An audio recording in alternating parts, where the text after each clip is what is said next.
Pengertian badan usaha. Menurut Dominic Salvatore pada tahun 1989, badan usaha suatu organisasi yang mengorganisasikan sumber-sumber daya untuk tujuan memproduksi atau menghasilkan barang-barang dan atau jasa.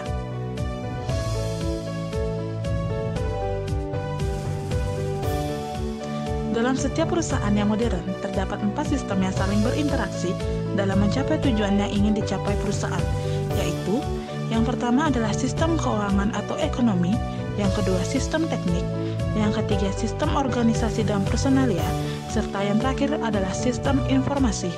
Menurut Undang-Undang Nomor 25 Tahun 1992, koperasi adalah badan usaha. Sebagai badan usaha, koperasi tetap tunduk terhadap kaidah-kaidah perusahaan dan prinsip ekonomi yang berlaku.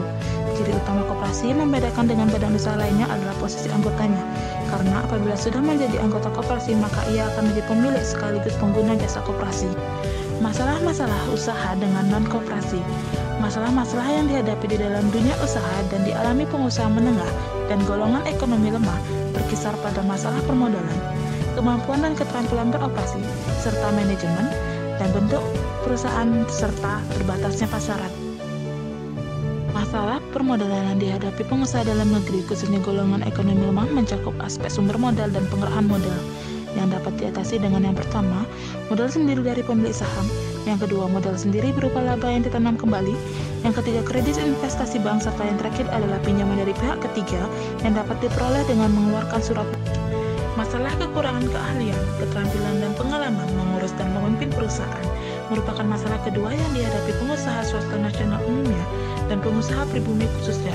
Pada umumnya, timbulnya masalah tersebut berhubungan dengan kepemilikan perusahaan oleh perorangan atau kelompok, sehingga kemampuan mengelola perusahaan Masalah ketiga adalah terbatasnya pemasaran oleh karena terbatasnya modal dan sarana, kekurangan pengetahuan para pengusaha mengenai prospek pemasaran, pola konsumsi masyarakat, dan pola ekspor, serta beratnya persaingan dari perusahaan besar dalam dan luar negeri. Hal ini sangat menghambat untuk memperbesar perusahaan, termasuk membatasi kemampuan mobilisasi dana.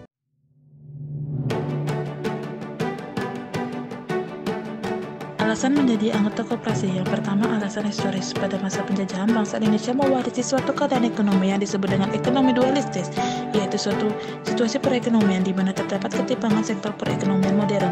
Setelah merdeka, salah satu upaya yang dilakukan pemerintah adalah memperbaiki taraf hidup rakyat berdasarkan atas kekeluargaan sesuai pasal 33 UUD 1945. Yang kedua adalah alasan politis. Bersumber dari pepatah bersatu kita teguh, bercerai kita runtuh. Apabila orang-orang yang termasuk golongan ekonomi lemah menyatukan diri ke dalam badan usaha, maka tidak langsung menyatukan dirinya menjadi suatu kekuatan politis. Dengan kata lain, dapat membawa pelaku ekonomi lemah menjadi ke posisi yang lebih kuat. Yang ketiga adalah alasan sosiologi. Manusia adalah makhluk sosial yang membutuhkan satu sama lain. Naluri manusia untuk bergaul, tolong-menolong, ingin dihargai, dan sebagainya, menyebabkan manusia selalu ada keinginan untuk berkumpul. Rasa senasib sepenanggung inilah yang biasanya mendorong seseorang untuk bergabung menjadi anggota koperasi.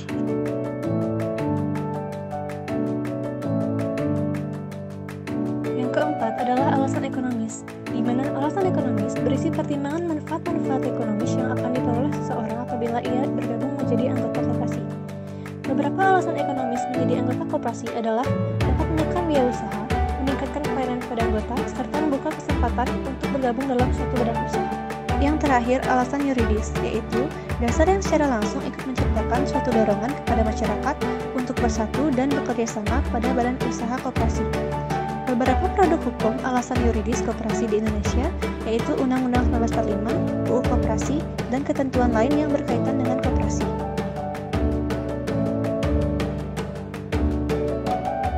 Partisipasi anggota terhadap koperasi adalah keterlibatan mental dan emosional anggota terhadap koperasi, di mana anggota memiliki motivasi untuk berkontribusi kepada koperasi dan berbagi tanggung jawab atas pencapaian tujuan organisasi maupun usaha koperasi. Beberapa bentuk partisipasi anggota koperasi yaitu ikut dalam pengambilan keputusan rapat anggota dengan menyampaikan pendapat atau kritik bagi koperasi. Kontribusi modal dapat berupa simpanan-simpanan, kemudian pemanfaatan pelayanan yang disediakan koperasi, dan ikut melakukan pengawasan terhadap kegiatan-kegiatan koperasi.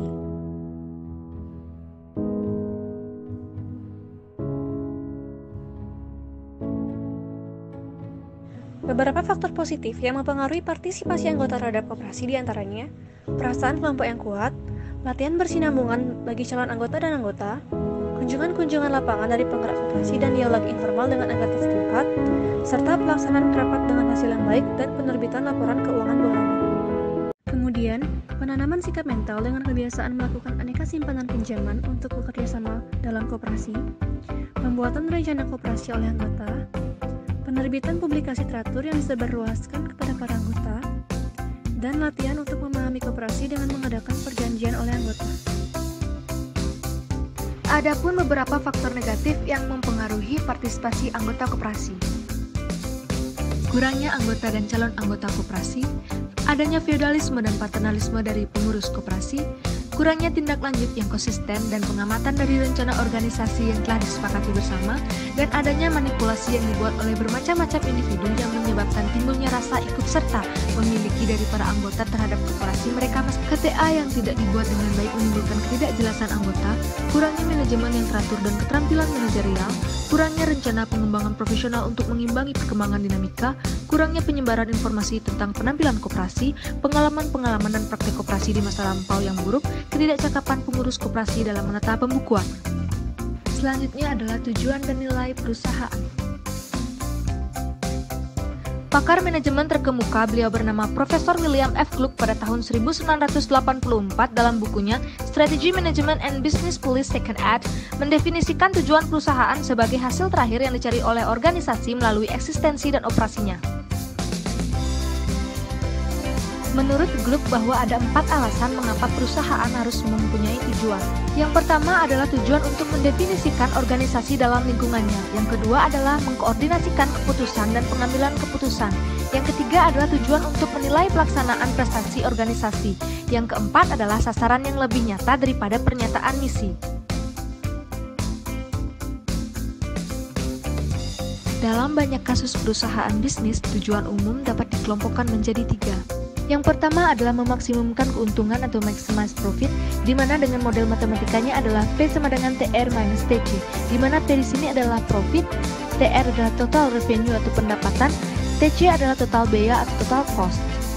Selanjutnya kita akan mencari total pendapatan atau total revenue, di mana model matematikanya adalah TR sama dengan Q dikali dengan P, di mana TR sendiri adalah total revenue, Q adalah quantity atau jumlah, dan P adalah price atau harga. Untuk memaksimumkan keuntungan, maka variabel utama yang diperhatikan adalah faktor-faktor yang berkaitan dengan penerimaan itu sendiri.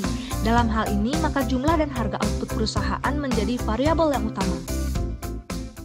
Nilai perusahaan dapat diperoleh melalui sigma NT sama dengan 0, TRT minus TCT dibagi dengan 1 plus R, di mana TRT adalah penerimaan total pada tahun T, TCT adalah total biaya pada tahun T, T adalah tahun, dan R adalah discount rate atau discount factor, di mana discount rate ini bergantung pada risiko dan biaya modal dari perusahaan.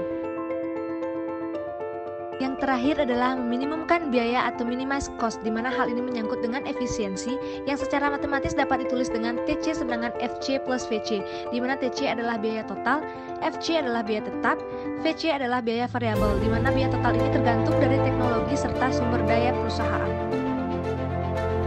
That's all about badan usaha berbentuk koperasi. Be sure to subscribe and don't forget to click the ring button so you will not miss any new video. So thanks for watching and bye-bye.